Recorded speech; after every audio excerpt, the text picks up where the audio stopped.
Hi all, and welcome back to Reality Change Podcast. I'm your host Sizzle, and today I'm joined by a special guest, Her Honour Athina Pascoe-bell. Hello everyone. My name is Athina. I am the Mayor of the City of Palmerston, and I have been the Mayor now for about 3 years. So I joined the council in 2015 at a by-election, and at that point the community was very, very unhappy with the City of Palmerston Council, and I decided that I had to step in and make a change. So that's how I got onto the council. Thank you, Athina, and I reckon, or from my point of view, I reckon you mob are doing a good job. Thanks. Our topic today is breaking expectations, especially expectations that are imposed on females. I'm pretty sure they're imposed on males too, but specifically today is for the females. And what I mean by that is that many of us who come from a specific cultural background are expected to maybe be cooking and cleaning, or Good housewives. Yeah. Having lots of babies. Yeah. Staying home, making sure that when your husband comes home, he comes home to a cooked meal and all that stuff. But as we, as a society, have evolved, I think it's important for me, it's important that we break free from those expectations, and realize that females, can run businesses and can become mayor of, Palmerston, and household chores are shared by both people in the family. What are some of the cultural expectations that you experienced growing up, Athina? Probably very similar to most other cultural expectations, that I was expected to get married, and in particular get married to someone from my own cultural background, being Greek. And it was just expected that then I would have lots of babies and stay at home. But, that wasn't what I was experiencing as a child growing up in Australia. My father was born in Greece. My mum was born in Adelaide. But when you move to a multicultural society, you see a whole lot of different cultures.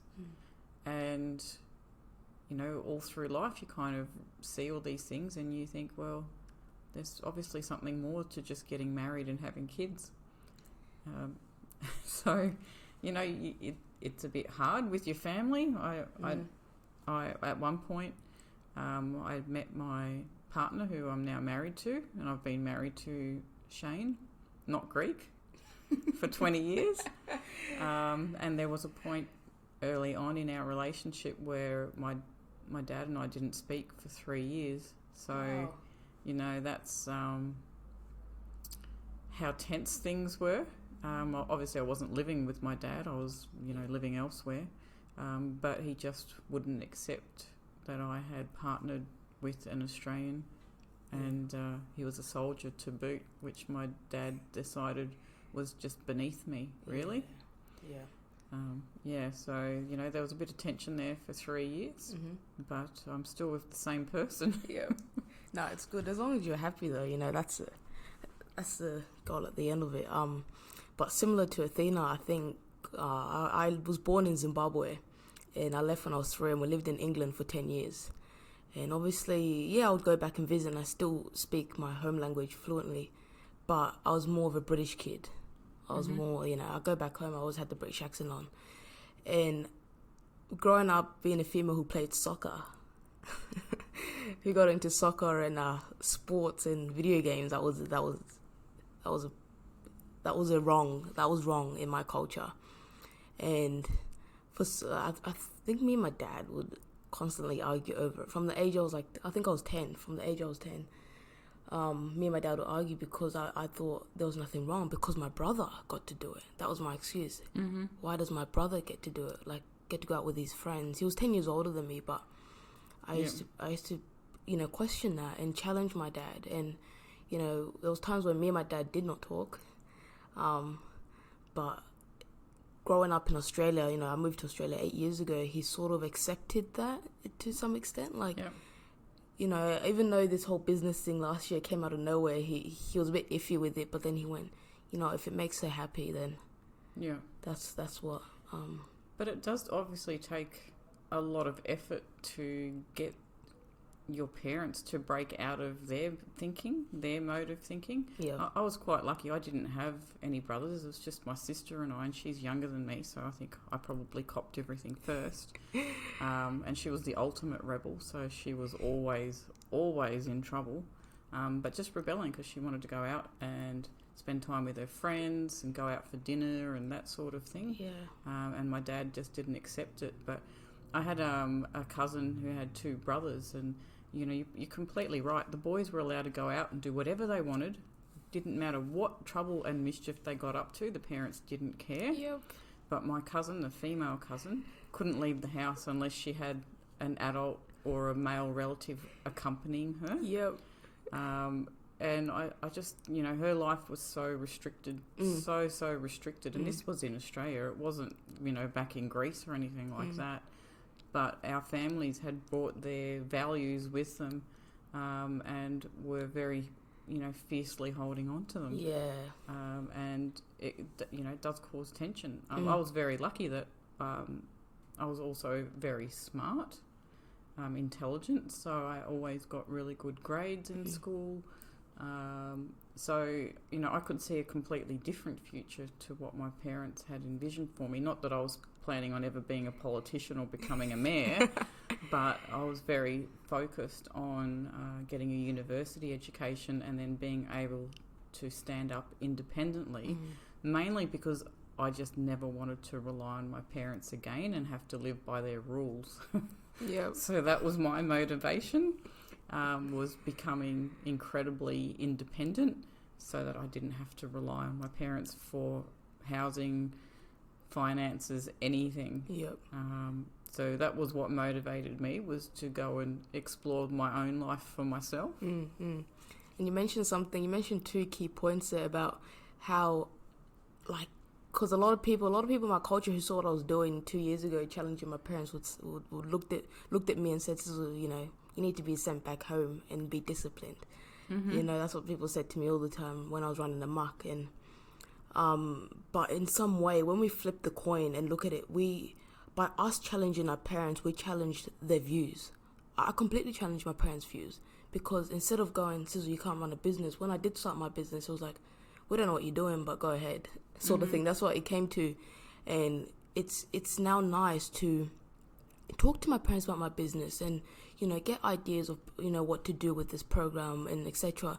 So in a way, even though my behavior was pretty horrible, I was able to challenge those beliefs and challenge the family, and I feel like it sort of made us become closer in a way. By me challenging them and their views, we actually became closer and more understanding, and we communicate more now when you know, someone's going through something, which I didn't realize until you mentioned that.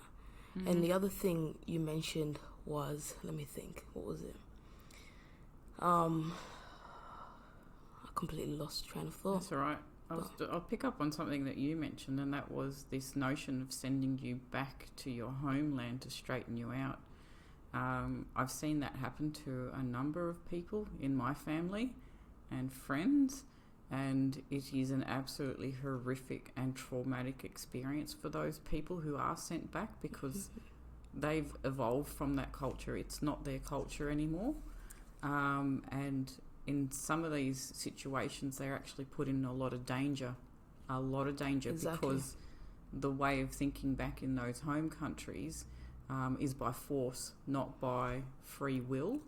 So, you know, the assaults that happen, being sent back to what is perceived to be your homeland in order to straighten you up is just absolutely horrific for some of the people that have gone through it. You know, and it's something that probably the authorities need to keep an eye on, especially young girls, teenage years in particular, when girls do start to rebel, suddenly being shipped off overseas for a few months, and you've got to really question why. And I know it's happened to some of my relatives. They didn't go with my parents back to Greece, but they went with my grandparents. Yeah. And just horrific experiences resulting from that. Exactly. And yeah, because that used to be the saying back then when I was like 16, 17, 18, that you're going to get sent back home to live with your grandparents. And I used to be like, do it. That was me being so defiant back then. That's what I used to say. And absolutely, you hit the nail, because we've evolved. See, I struggle to this day when I go back home, because I'm here talking about politics, and you can't talk about politics back home. You get arrested.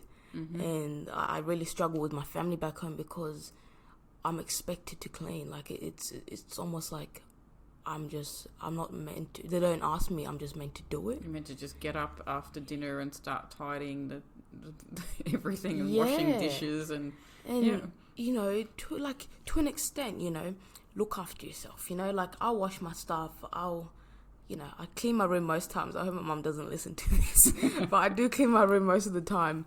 But that's just looking after myself. Whereas our cultures, it's almost like a must.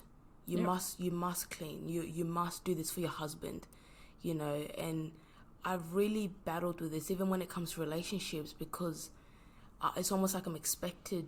Like, I've gone on dates and guys have told me that they're looking for a housewife, and I'm like, no, sorry, but no.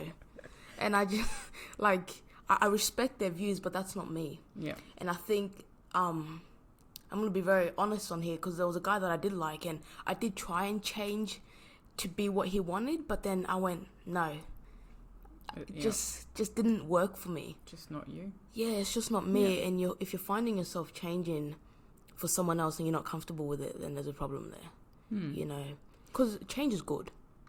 You know, it's good to change, it's good to adapt, but if you're not comfortable with it, but then again, some change is uncomfortable, but it's good. But in the sense that I'm speaking of, the change I mean is, if you're making yourself be a housewife and you don't want to be a housewife, then there's a problem. That's a not so positive change. Change is an interesting one though, because how people perceive change depends on what experiences they had resulting in that change. So if you've had a change in childhood, a big change in lifestyle, or something's happened, and it was a positive outcome, generally you will view change with a positive perspective. But if you've had a significant change in your life and it was a very negative one, you will then reflect on all change as negative. So I had a friend, because I'm very positive, every change I've had in my life has actually been quite positive. But I had a friend who lost his father and his brother within 12 months. And as a result of that, they lost their family home because they couldn't afford to keep the home any longer. And it wasn't until he was in his 30s that he realised that his perception of change was negative as a result of those childhood incidents that had happened. But yeah, so, you know, that's something people need to think about when they look at something that's a change or going to be a challenge. Be very cautious about what your previous experiences were involving changes and challenges, because if they've been predominantly negative, you will perceive them all as being negative. But in some cases, they can be very positive. Absolutely. You know, reflecting back on my teenage years too, because my parents had a number of businesses, and I was expected to be free labour as well. And because I refused, after, you know, many years of working in shops and mopping floors and serving customers and that sort of thing, my father yelled at me and told me to go home and cook and clean. If I wasn't going to be useful in the shop, I had to go home and cook and clean, which was great because that meant I had the whole house to myself, and it wasn't all that messy and untidy. So it was kind of a little bit of an escape, because there was no one else home until everyone finished work and came home late in the evening. And as long as I had a meal ready, everything was fine. Yeah. So, you know. Yeah. You mentioned something about change, and because it's gonna sound crazy, but the thing is, with situations and circumstances in life, it's not the circumstance or the situation itself. It's how we perceive it and the meaning we give the circumstance. Like for example, in fact, this is while we're talking about expectations. When I went on this date with this guy, and like I'm not gonna lie, I didn't really cook or clean beforehand. Like I'd make myself food, but I wouldn't say I'll cook my family a meal. Maybe once a year, but it wasn't very often. And after I was seeing this guy, and I went, let me actually try. Like I experienced it. I went into it and I went, let me actually try and cook for the family. And I realized I was actually a pretty good cook. It wasn't that I can't cook. It's just I didn't want to cook. Yeah. But when we changed the coin flip, it allows you to experience. By him challenging me, I went, let me try it. Which my family was shocked, and my food was pretty good. But it allows you to try something new, and that's what it did for me. Because I refused to cook and clean.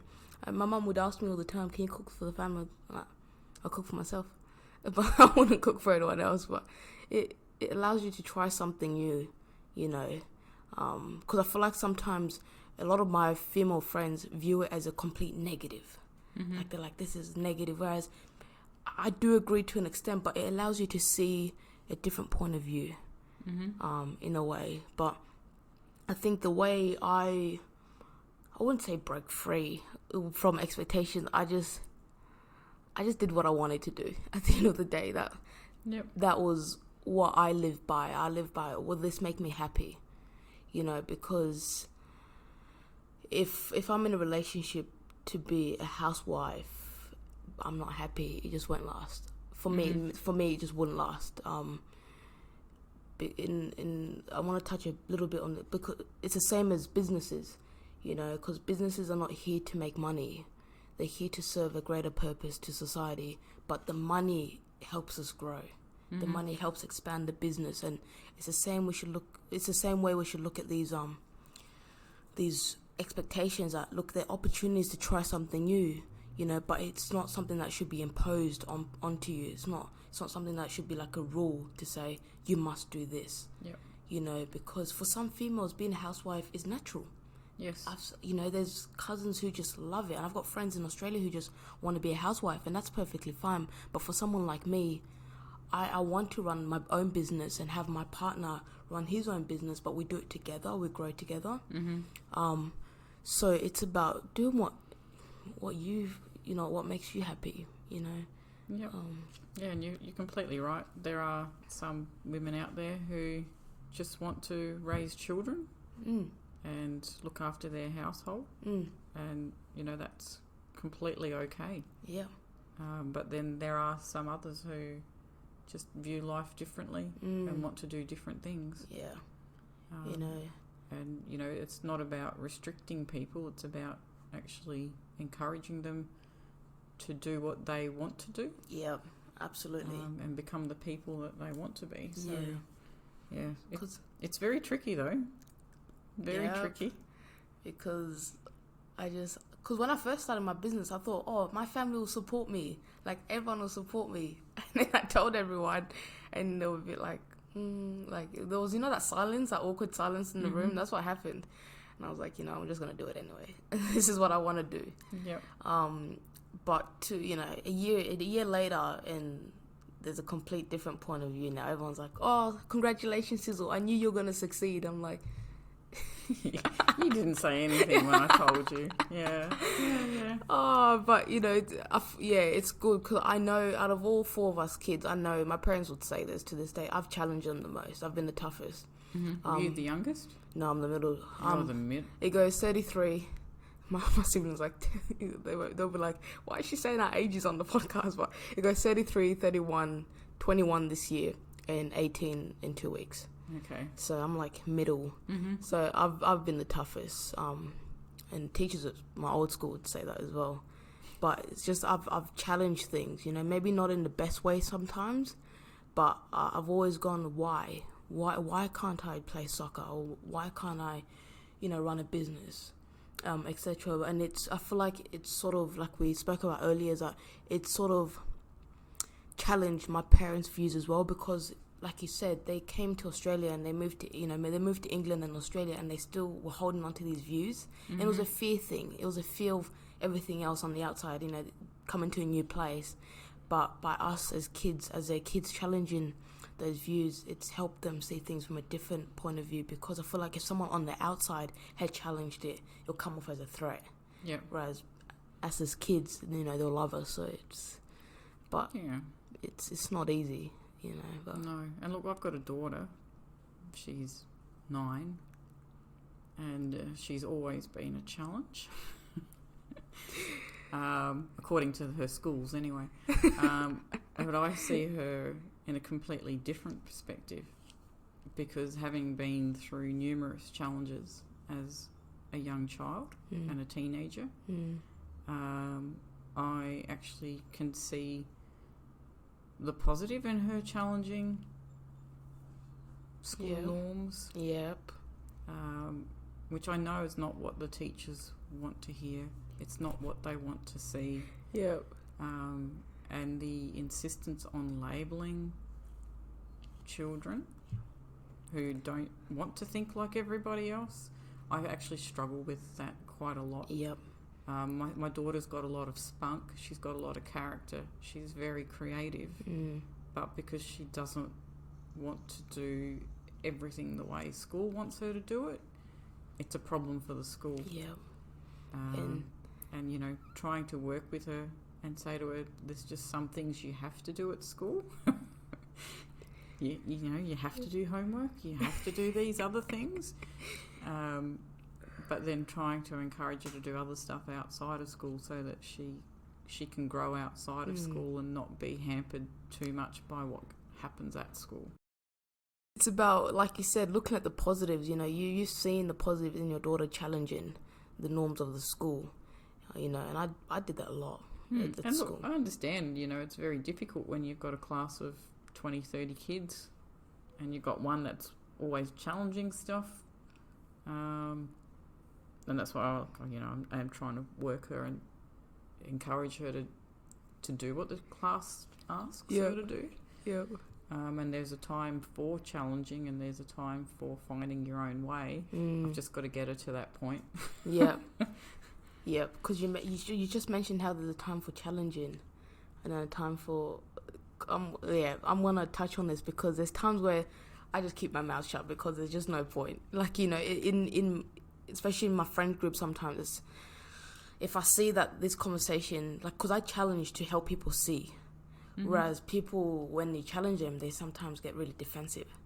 So when I see that the conversation is getting heated, that's when I back off and go, when you're ready, you'll see it. But there's times where, for example, in my culture, I do challenge, even though it does end in strife sometimes. But I just think it's very important, especially cultural expectations, to be challenged. Especially because technically, I'm not in Zimbabwe. Yes. Maybe if I was in Zimbabwe, then I wouldn't challenge it as much. But well, there's a different risk there if you are challenging. So that's a completely different perspective. And one thing I like to point out to most people is that most children do not turn into assholes as adults.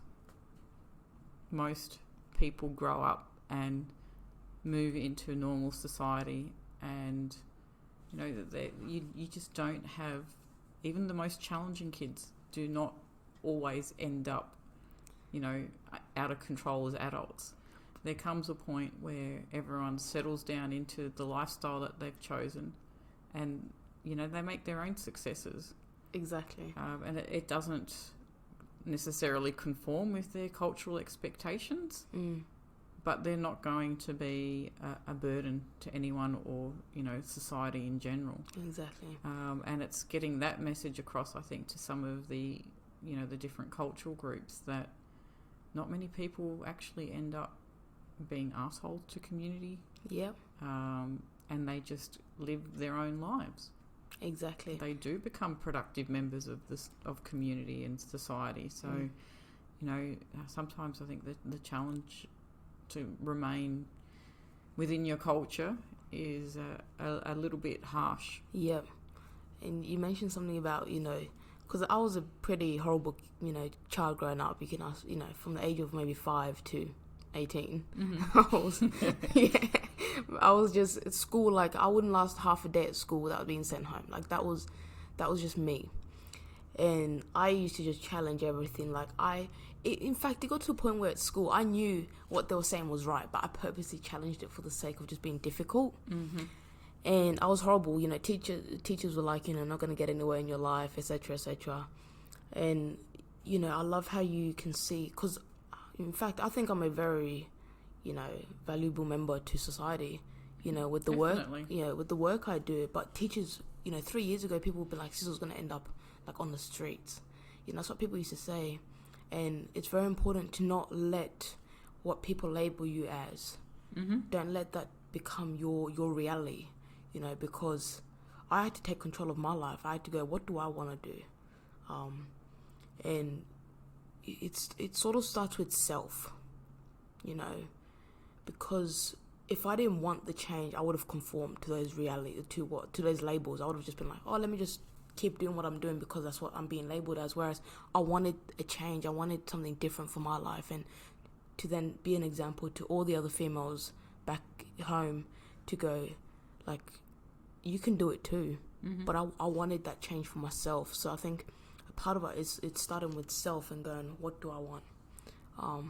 But I think challenging expectations, and it's good. There's a positive in challenging things, and it allows, for example, who was that lady on the bus who got arrested for sitting on the bus in America because she was black? Yeah. I remember her, but because she did that, she challenged. People saw a different point of view. Because if she hadn't have done that, it would have been, the same. You're not allowed on the bus because of your skin color. Whereas by her challenging that, it opened up doors. Yeah, that's right. And if you don't challenge, then nothing will change. So, there comes a time where people do have to stand up and make those challenges. Because there is a desperate need for change in some situations. Mm-hmm. And I like to think that that's what I did with this council. Mm. I did stand up to the former council. Mm-hmm. For 18 months. I copped absolutely horrendous treatment in the chamber. Mm-hmm. Abuse and harassment, a lot of it. Yeah. But I had to stand firm with what I knew was right and correct. Yep. And just kept persisting. Mm-hmm. It was a very, very difficult time, even more challenging than anything I experienced as a child. So challenging my own family to come into an organisation and challenge the culture that was here, and just stand up for the rest of our community and say this is not correct. Yeah.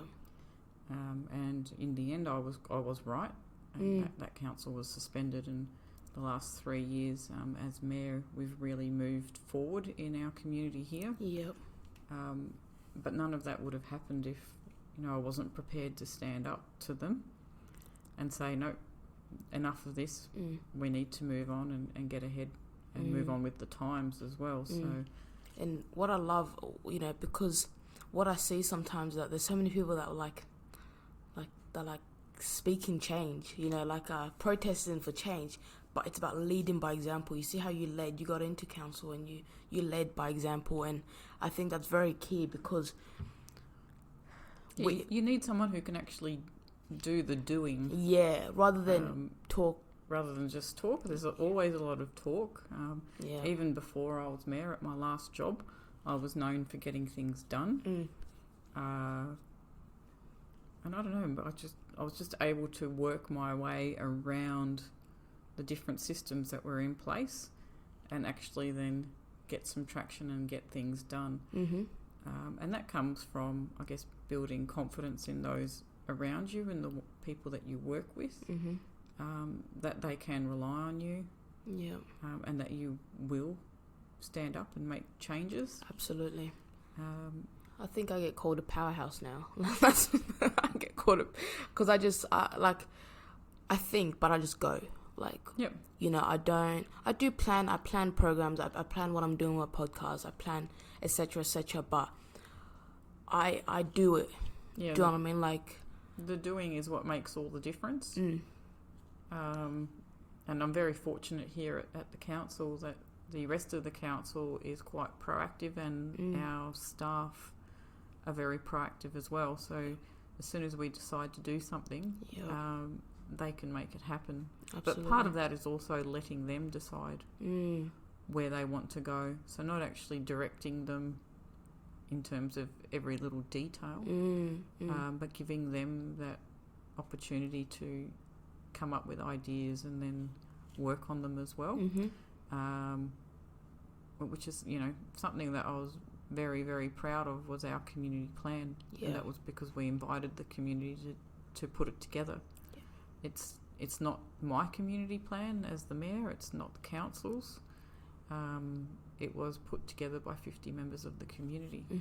So empowering the community to tell us what they want, and our job then is just to deliver it all. So absolutely, as long as we can do the do part, the community tells us what to do, and I think we're doing a really good job. No, I think you are too. But is there anything you'd like to add, Athena? Nothing? No. Well, I think that's it was a nice chat. Very casual.